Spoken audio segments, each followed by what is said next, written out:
ಓಂ ಶಾಂತಿ. ಅಲ್ಗಾ Kannada YouTube ಚಾನೆಲ್ನ ಎಲ್ಲ ಆತ್ಮೀಯ ಸಹೋದರ ಸಹೋದರಿಯರಿಗೂ ಇಂದಿನ ಸಂಚಿಕೆಗೆ ಸ್ವಾಗತ. ನಾವೆಲ್ಲರೂ ಕೂಡ ನಮ್ಮ ಜೀವನದಲ್ಲಿ ಆಂತರಿಕ ಶಾಂತಿ ಮತ್ತು ಆನಂದವನ್ನ ಅನುಭವ ಮಾಡಬೇಕು ಅಂತ ಇಷ್ಟಪಡ್ತೇವೆ.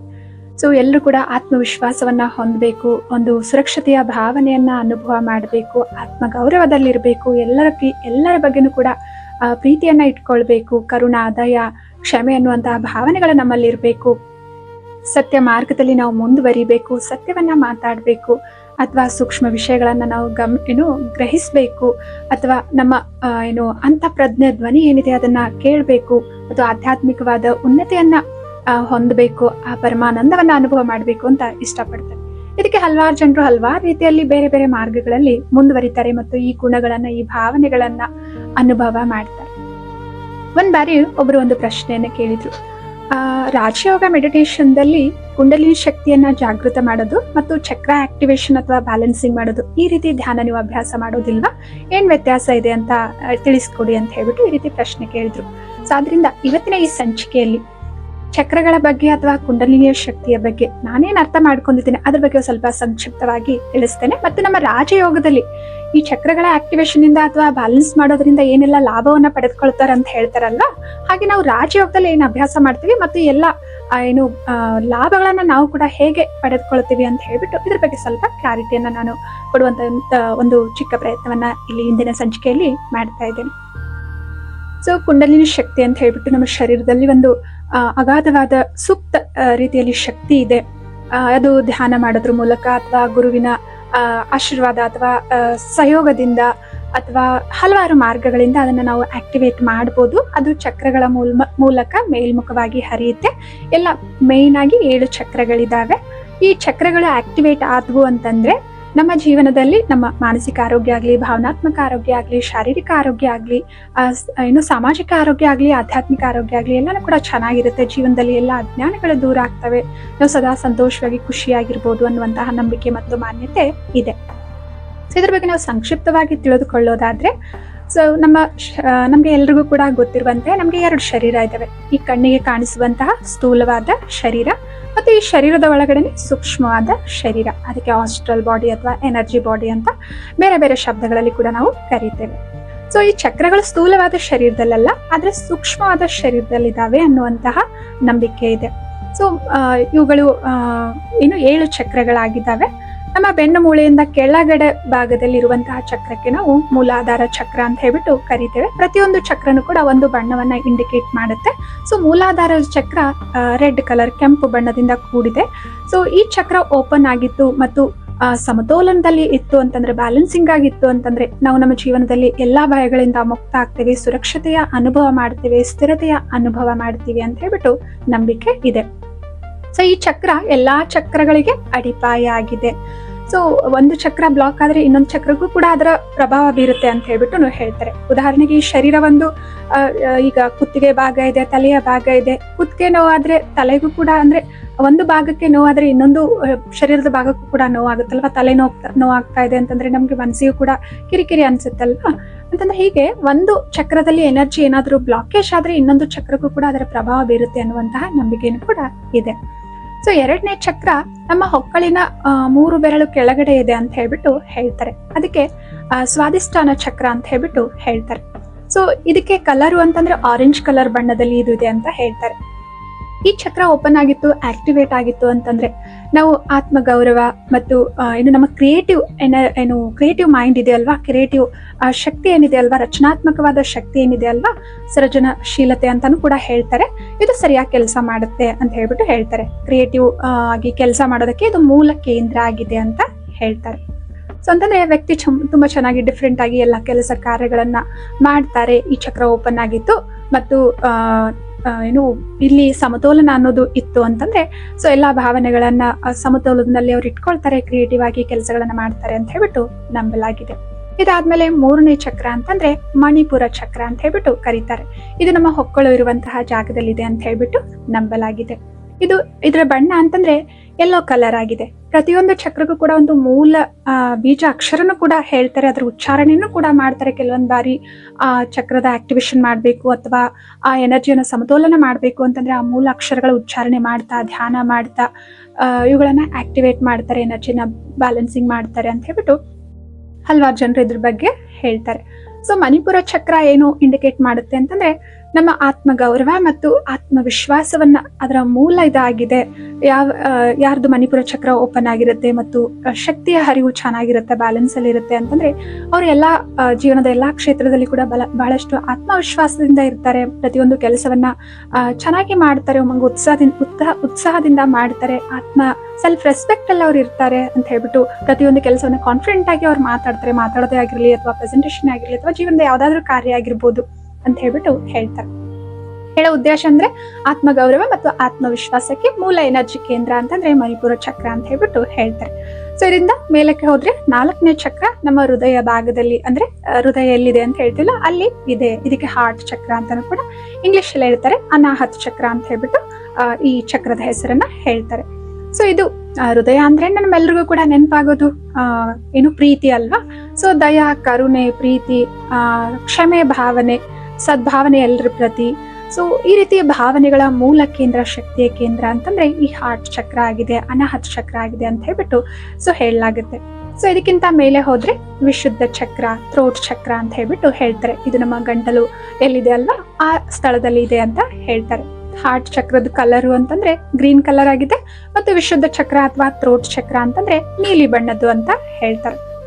ಸೊ ಇದು ನಾವು ಸತ್ಯವನ್ನ, ನಮ್ಮ ಪ್ರತಿನೆ ಆಗಿರ್ಲಿ ಇನ್ನೊಬ್ಬರ ಪ್ರತಿನೆ ಆಗಿರ್ಲಿ, ಸತ್ಯವನ್ನ ಮಾತನಾಡುವಂತಹ ಶಕ್ತಿಯನ್ನ ಅಥವಾ ಸತ್ಯ ಮಾರ್ಗದಲ್ಲಿ ನಡೆಯುವಂತಹ ಶಕ್ತಿ ನಮ್ಮಲ್ಲಿ ಈ ಚಕ್ರ ಜಾಗೃತ ಆಗಿತ್ತು, ಓಪನ್ ಆಗಿತ್ತು ಅಂತಂದ್ರೆ ಸತ್ಯ ಮಾರ್ಗದಲ್ಲಿ ಮುಂದುವರಿತೇವೆ ಅಥವಾ ಸತ್ಯವನ್ನ ಮಾತನಾಡುವಂತಹ ಅಥವಾ ಮನಸ್ಸಲ್ಲಿ ಏನಿದೆ ಆ ನಮ್ಮ ಮನಸ್ಸಿನ ಭಾವನೆಗಳನ್ನ ವ್ಯಕ್ತಪಡಿಸುವಂತಹ, ಸಂವಹನ ಮಾಡುವಂತಹ ಶಕ್ತಿ ನಮ್ಮಲ್ಲಿ ಬರುತ್ತೆ, ಆ ಕಲೆ ನಮ್ಮಲ್ಲಿ ಬರುತ್ತೆ ಅಂತ ಹೇಳ್ಬಿಟ್ಟು ಹೇಳ್ತಾರೆ. ಸೊ ಇದಕ್ಕಿಂತ ಮೇಲೆ ಹೋದ್ರೆ 6ನೇ ಚಕ್ರ ಅಂತಂದ್ರೆ ಆಜ್ಞಾ ಚಕ್ರ ಅಂತ ಹೇಳ್ಬಿಟ್ಟು ಇದು ನಮ್ಮ ಭ್ರುಕುಟಿಯ ಮಧ್ಯಭಾಗದಲ್ಲಿ, ಎಲ್ಲಿ ನಾವು ಬೊಟ್ಟನ್ನ ಇಡ್ತೀವಲ್ವಾ ಭ್ರುಕುಟಿಯ ಮಧ್ಯಭಾಗದಲ್ಲಿ ಥರ್ಡ್ ಐ ಅಂತ ಏನ್ ಹೇಳ್ತಾರಲ್ವಾ ಈ ಸ್ಥಳದಲ್ಲಿದೆ ಅಂತ ಹೇಳ್ಬಿಟ್ಟು ನಂಬಲಾಗಿದೆ.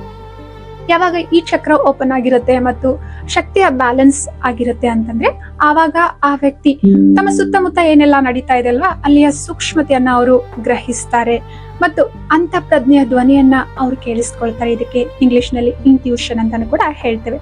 ಸೊ ಯಾರು ಆಜ್ಞಾ ಚಕ್ರ ಆಕ್ಟಿವೇಟ್ ಆಗಿರುತ್ತೆ, ಈ ಚಕ್ರ ಎನರ್ಜಿ ಬ್ಯಾಲೆನ್ಸಿಂಗ್ ಆಗಿ ಸಮತೋಲನದಲ್ಲಿ ಎನರ್ಜಿಯ ಹರಿವು ಈ ಚಕ್ರದಲ್ಲಿ ನಡೀತಾ ಇತ್ತು ಅಂತಂದ್ರೆ ಅವ್ರ ಇಂಟ್ಯೂಷನ್ ಚೆನ್ನಾಗಿ ಆಕ್ಟಿವೇಟ್ ಆಗಿರುತ್ತೆ, ಅಂತ ಪ್ರಜ್ಞೆಯ ಧ್ವನಿಯನ್ನು ಅವ್ರು ಚೆನ್ನಾಗಿ ಕೇಳಿಸ್ಕೊಳ್ತಾರೆ. ಇದರಿಂದ ಅವ್ರ ಜೀವನದಲ್ಲಿ ಯಾವುದೇ ನಿರ್ಣಯವನ್ನಾದ್ರೂ ಸರಿ ಅವರು ಸರಿಯಾದ ರೀತಿಯಲ್ಲಿ ತೆಗೆದುಕೊಳ್ತಾರೆ ಮತ್ತು ಸುತ್ತಮುತ್ತ ಇರುವಂತಹ ಪರಿಸ್ಥಿತಿಗಳ ಏನೇ ಇದ್ರೂ ಕೂಡ ಅಲ್ಲಿ ಬಹಳ ಸೂಕ್ಷ್ಮತೆಯನ್ನು ಅವರು ಗಮನಿಸ್ತಾರೆ ಮತ್ತು ಆಧ್ಯಾತ್ಮಿಕ ಜ್ಞಾನವನ್ನು ಕೂಡ ಅವರು ಪಡಿತಾರೆ, ಉನ್ನತ ಜ್ಞಾನ ಪಡಿತಾರೆ ಈ ಚಕ್ರ ಆಕ್ಟಿವೇಟ್ ಆಗಿದ್ರೆ ಅಂತ ಹೇಳ್ಬಿಟ್ಟು ಈ ರೀತಿ ನಂಬಿಕೆನೂ ಕೂಡ ಇದೆ.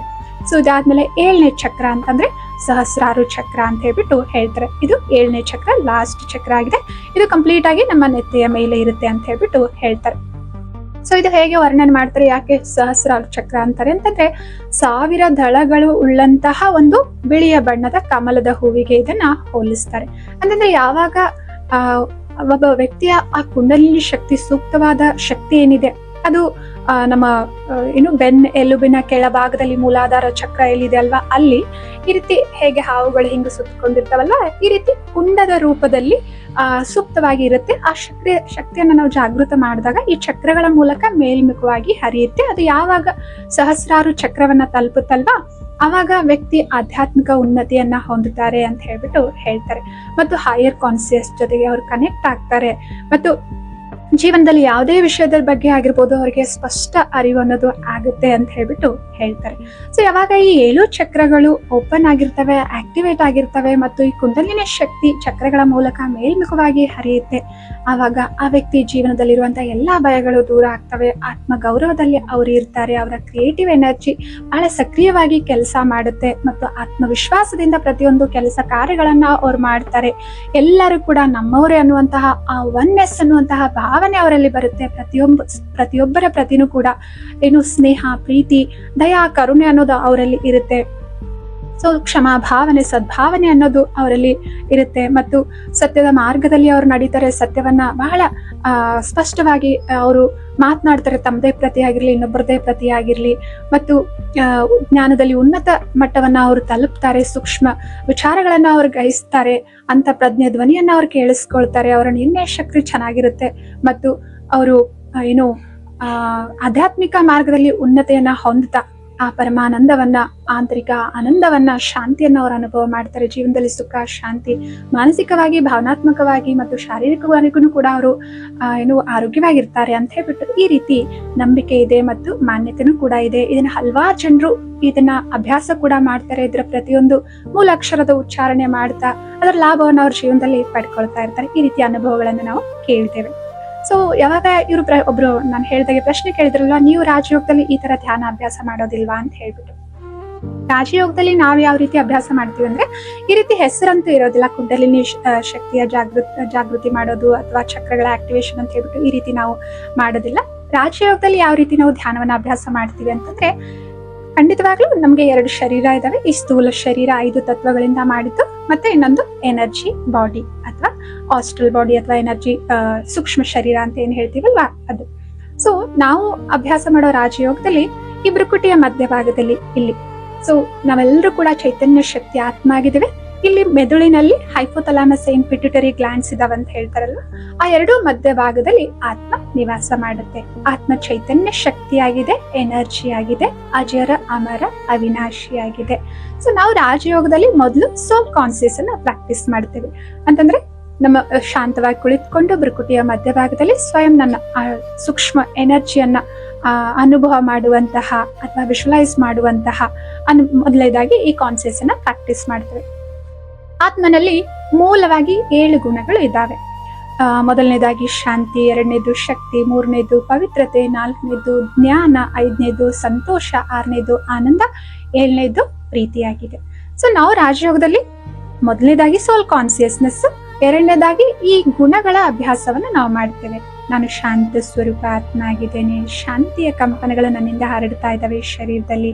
ನನ್ನ ಪ್ರತಿಯೊಂದು ಆಲೋಚನೆಯಲ್ಲಿ ಶಾಂತಿ ಇದೆ, ಮಾತಿನಲ್ಲಿ ಶಾಂತಿ ಇದೆ, ನನ್ನ ವ್ಯವಹಾರದಲ್ಲಿ ಶಾಂತಿ ಇದೆ. ಶಾಂತಿ ನನ್ನ ಸ್ವಧರ್ಮ ಆಗಿದೆ. ಈ ರೀತಿ ಪ್ರತಿಯೊಂದು ಗುಣವನ್ನ ನಾವೇನ್ ಮಾಡ್ತೀವಿ, ವಿಜುವಲೈಸ್ ಮಾಡ್ತಾ ಅದರ ಅಭ್ಯಾಸವನ್ನ ಮಾಡ್ತಿರ್ತೀವಿ. ಆ ಸ್ವರೂಪದಲ್ಲಿ ಸ್ಥಿತ ಆಗುವಂತ ಅಭ್ಯಾಸವನ್ನ ರಾಜಯೋಗದಲ್ಲಿ ಮಾಡ್ತಿರ್ತೀವಿ. ಮತ್ತು ನಾವೆಲ್ಲರ ರಚಯಿತ, ಈ ಸೃಷ್ಟಿಯ ಸೃಷ್ಟಿಕರ್ತ ಪರಂಪಿತ ಪರಮಾತ್ಮ ಅವರನ್ನ ಸ್ಮರಣೆ ಮಾಡ್ತಾ, ಜ್ಯೋತಿರ್ಬಿಂದು ಸ್ವರೂಪದಲ್ಲಿ ಅವರನ್ನ ಸ್ಮರಣೆ ಮಾಡ್ತಾ, ಮನಸ್ಸು ಬುದ್ಧಿಯಿಂದ ಅವರನ್ನ ನೆನಪು ಮಾಡ್ತಾ, ಅವರ ಶಕ್ತಿ ಗುಣಗಳನ್ನ ನಮ್ಮಲ್ಲಿ ನಾವು ತುಂಬಿಸ್ಕೊಳ್ತಾ ಹೋಗ್ತೇವೆ. ಅವ್ರು ಹೇಳುವಂತಹ ರಾಜಯೋಗದ ಜ್ಞಾನವನ್ನ ನಾವು ದಿನಾಲು ಕಲಿತೇವೆ ಮತ್ತು ರಾಜಯೋಗದ ಧ್ಯಾನದ ಅಭ್ಯಾಸವನ್ನ ಮಾಡ್ತಾ ಇರ್ತೇವೆ. ಸೊ ಇದರಿಂದ ಏನಾಗುತ್ತೆ, ಸೊ ಯಾವಾಗ ನಾವು ಆತ್ಮ ಚೈತನ್ಯ ಶಕ್ತಿ ಆಗಿದ್ದೇವೆ, ಅಜರ ಅಮರ ಅವಿನಾಶಿ ಆಗಿದ್ದೇವೆ ಅಂತಂದ್ರೆ ಜೀವನದ ಎಲ್ಲಾ ಭಯಗಳಿಂದ ಏನು ಮೊದಲನೇದಾಗ ಆಳವಾದ ಭಯ ಏನಿದೇವಲ್ಲ ಮೃತ್ಯುಂದು, ಅದರಿಂದ ಮುಕ್ತರಾಗ್ತದೆ. ಆಮೇಲೆ ನಾವೆಲ್ಲರೂ ಕೂಡ ಚೈತನ್ಯ ಶಕ್ತಿ ಆತ್ಮರು ಈ ಸೃಷ್ಟಿ ರೂಪಿ ರಂಗಮಂಟಪದಲ್ಲಿ ಪಾತ್ರವನ್ನ ಅಭಿನಯ ಮಾಡೋದಕ್ಕಾಗಿ ಬಂದಿದ್ದೇವೆ. ನಾವೆಲ್ಲರೂ ಕೂಡ ಒಂದೇ ಮನೆಯಿಂದ ಬಂದಿದ್ದೇವೆ, ಒಬ್ಬ ಪರಂಪಿತ ಪರಮಾತ್ಮನ ಮಕ್ಕಳಾಗಿದ್ದೇವೆ. ಈ ಜ್ಞಾನದಿಂದ ಏನಾಗುತ್ತೆ, ಎಲ್ಲರ ಪ್ರತಿನೂ ಕೂಡ ಇವರು ನಂತರನೇ ಚೈತನ್ಯ ಶಕ್ತಿ ಆತ್ಮ ಆಗಿದ್ದಾರೆ, ಶುದ್ಧ ಆತ್ಮ ಆಗಿದ್ದಾರೆ, ಪ್ರೇಮ ಸ್ವರೂಪ ಆತ್ಮ ಆಗಿದ್ದಾರೆ. ಈ ಭಾವನೆಯಿಂದ ಎಲ್ಲರನ್ನ ನೋಡೋದ್ರಿಂದ, ನಾವು ಕೂಡ ಅದನ್ನ ಅನುಭವ ಮಾಡೋದ್ರಿಂದ ಎಲ್ಲರೂ ಕೂಡ ನಾವು ಒಂದೇ ಆಗಿದ್ದೇವೆ ಅಂತ ಹೇಳ್ಬಿಟ್ಟು, ಒಂದೇ ಮನೆಯಿಂದ ಬಂದಿದ್ದೇವೆ ಅನ್ನುವಂತ ಅಲ್ಲಿ ಕೂಡ ಪರಸ್ಪರ ಸ್ನೇಹ, ಪ್ರೀತಿ, ಎಲ್ಲರ ಪ್ರತಿನೂ ಕೂಡ ದಯೆ, ಕರುಣೆ, ಸದ್ಭಾವನೆ ಅನ್ನುವಂತಹ ಭಾವನೆಯನ್ನ ನಾವು ಕೂಡ ಅನುಭವ ಮಾಡ್ತೇವೆ ರಾಜಯೋಗ ಅಭ್ಯಾಸ ಮಾಡ್ತಾ. ಮತ್ತು ನಾನು ಚೈತನ್ಯ ಶಕ್ತಿ ಆತ್ಮ ಆಗಿದ್ದೇನೆ, ಎಲ್ಲರೂ ಕೂಡ ಭಿನ್ನ ಭಿನ್ನ ಆಗಿರುವಂತಹ ಸಂಸ್ಕಾರಗಳನ್ನ ನಾವು ಹೊಂದಿದ್ದೇವೆ, ಭಿನ್ನ ಭಿನ್ನ ಆಗಿರುವಂತಹ ಸ್ವಭಾವವನ್ನ ಹೊಂದಿದ್ದೇವೆ. ನಾವೆಲ್ಲರೂ ಕೂಡ ಡಿಫ್ರೆಂಟ್ ಆಗಿದ್ದೇವೆ. ಪರಸ್ಪರ ಇನ್ನೊಬ್ಬರನ್ನ ಸ್ವೀಕಾರ ಮಾಡ್ತಾ, ಸೊ ಆತ್ಮವಿಶ್ವಾಸವನ್ನ ನಮ್ಮಲ್ಲಿ ನಾವು ಅನುಭವ ಮಾಡ್ತೇವೆ. ಇನ್ನೊಬ್ಬರ ಕೆಲಸಗಳಿಗೂ ಕೂಡ ಗೌರವವನ್ನು ನೀಡ್ತಾ, ಸ್ವಯಂ ಆತ್ಮ ಗೌರವದ ಅನುಭವವನ್ನು ಕೂಡ ನಾವು ರಾಜಯೋಗ ಮೂಲಕ ಅಭ್ಯಾಸ ಮಾಡ್ತಾ ಅನುಭವ ಮಾಡ್ತೇವೆ. ಮತ್ತು ಮನಸ್ಸನ್ನ ಶಾಂತವಾಗಿ ಇಟ್ಕೊಳ್ಳೋ ಕಾರಣ, ರಾಜಯೋಗದ ಅಭ್ಯಾಸ ಮಾಡ್ತಾ ಮಾಡ್ತಾ ಶಾಂತಿ ಅನುಭವ ಮಾಡ್ತಾ ಮನಸ್ಸು ಶಾಂತವಾಗುತ್ತಲ್ಲ, ಮನಸ್ಸನ್ನ ಶಾಂತವಾಗಿ ಇಟ್ಕೊಳ್ಳೋ ಕಾರಣ ಕ್ರಿಯೇಟಿವ್ ಮೈಂಡ್ ಏನಾಗುತ್ತೆ, ಆಕ್ಟಿವ್ ಆಗುತ್ತೆ. ಎಲ್ಲಾ ಕೆಲಸಗಳನ್ನು ಕೂಡ ನಾವು ಈ ಕ್ರಿಯೇಟಿವಿಟಿ ಶಕ್ತಿಯಿಂದ ಏನ್ ಮಾಡ್ಬೋದು, ವಿಭಿನ್ನವಾಗಿ ಮಾಡ್ಲಿಕ್ಕೆ ಸಾಧ್ಯ ಆಗುತ್ತೆ.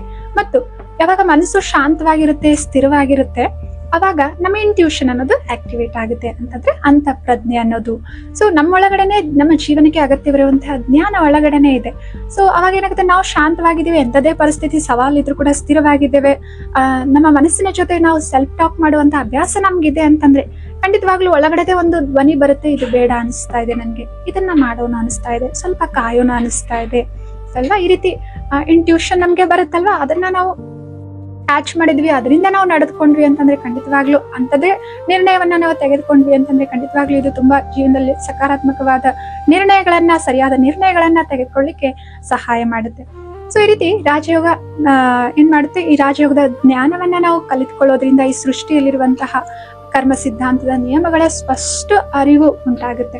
ಎಂತಹ ಕರ್ಮಗಳಿಂದ ಎಂತಹ ಫಲಿತಾಂಶ ಸಿಗುತ್ತೆ, ವರ್ತಮಾನದಲ್ಲಿ ಏನೆಲ್ಲ ಪರಿಸ್ಥಿತಿಗಳಿದಾವೆ, ಅವುಗಳನ್ನ ಹೇಗೆ ಸರಿಯಾದ ರೀತಿಯಲ್ಲಿ ಚುಕ್ತ ಮಾಡ್ಕೊಳ್ಬೇಕು, ಇನ್ನು ಕಾಂಪ್ಲಿಕೇಟ್ ಮಾಡ್ಕೊಳ್ದೆ ಹೇಗೆ ಸರಿಯಾದ ರೀತಿಯಲ್ಲಿ ಅವುಗಳನ್ನ ಚುಕ್ತ ಮಾಡ್ಕೊಳ್ಬೇಕು, ಮತ್ತು ಶ್ರೇಷ್ಠ ಕರ್ಮಗಳನ್ನ ಹೇಗ್ ಮಾಡ್ಬೇಕು, ಭಾಗ್ಯವನ್ನ ಹೇಗ್ ರೂಪಿಸ್ಕೊಳ್ಬೇಕು, ಈ ಜ್ಞಾನದ ಅರಿವು ಉಂಟಾಗುತ್ತೆ. ಮತ್ತು ಖಂಡಿತವಾಗ್ಲೂ ಆಧ್ಯಾತ್ಮಿಕ ಮಾರ್ಗದಲ್ಲಿ ಉನ್ನತಿಯನ್ನ ಹೊಂದುತ್ತೇವೆ. ಆ ಪರಮಾತ್ಮನ ಜೊತೆಯಲ್ಲಿ ಮನಸ್ಸು ಬುದ್ಧಿಯನ್ನ ಜೋಡಿಸ್ಬಿಟ್ಟು ಅವರ ನೆನಪಿನಲ್ಲಿ ನಾವು ಮಗ್ನ ಆಗಿರೋದ್ರಿಂದ, ಅಥವಾ ಅವ್ರ ನೆನಪಿನಿಂದ ನಮ್ಮಲ್ಲಿ ಅವರ ಗುಣಶಕ್ತಿಗಳನ್ನ ನಮ್ಮಲ್ಲಿ ತುಂಬಿಸ್ಕೊಳ್ಳೋದ್ರಿಂದ ಖಂಡಿತವಾಗ್ಲೂ ಆಂತರಿಕ ಶಾಂತಿ, ಆನಂದದ ಅನುಭವನ ಮಾಡುತ್ತೇವೆ. ಅದನ್ನು ವರ್ಣನೆ ಮಾಡ್ಬೇಕಾದ್ರೆ ಪರಮಾನಂದ ಅಂತಾನೆ ಕೂಡ ನಾವು ಹೇಳ್ತೀವಲ್ಲ, ಆ ಪರಮಾನಂದದ ಅನುಭವವನ್ನು ಕೂಡ ನಾವು ಈ ರೀತಿ ರಾಜಯೋಗದ ಅಭ್ಯಾಸ ಮಾಡ್ತಾ, ರಾಜಯೋಗದ ಜ್ಞಾನವನ್ನ ಕಲಿತಾ ಅಭ್ಯಾಸ ಮಾಡ್ತೇವೆ ಜೀವನದಲ್ಲಿ.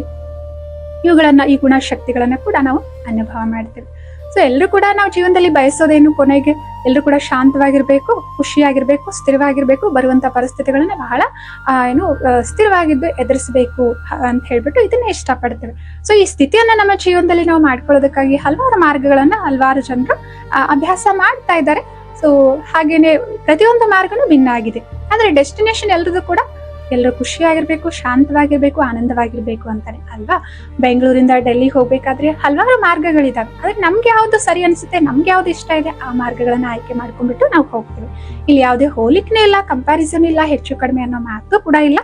ಸೊ ಇಲ್ಲಿ ಕೇವಲ ಈ ಮಾರ್ಗದಿಂದ ಹೋದ್ರೆ ಯಾವ ತರ ಇರುತ್ತೆ, ಈ ಮಾರ್ಗದಿಂದ ಹೋದ್ರೆ ಯಾವ ತರ ಇರುತ್ತೆ, ಎಷ್ಟು ಬೇಗ ನಾವು ತಲುಪ್ತೇವೆ ಅನ್ನುವಂತ ಕೇವಲ ಒಂದು ವಿಶ್ಲೇಷಣೆ ಅದ್ರ ಬಗ್ಗೆ ತಿಳಿದುಕೊಳ್ಳುವಂತದ್ದು ಮಾತ್ರ ಆಗಿದೆ.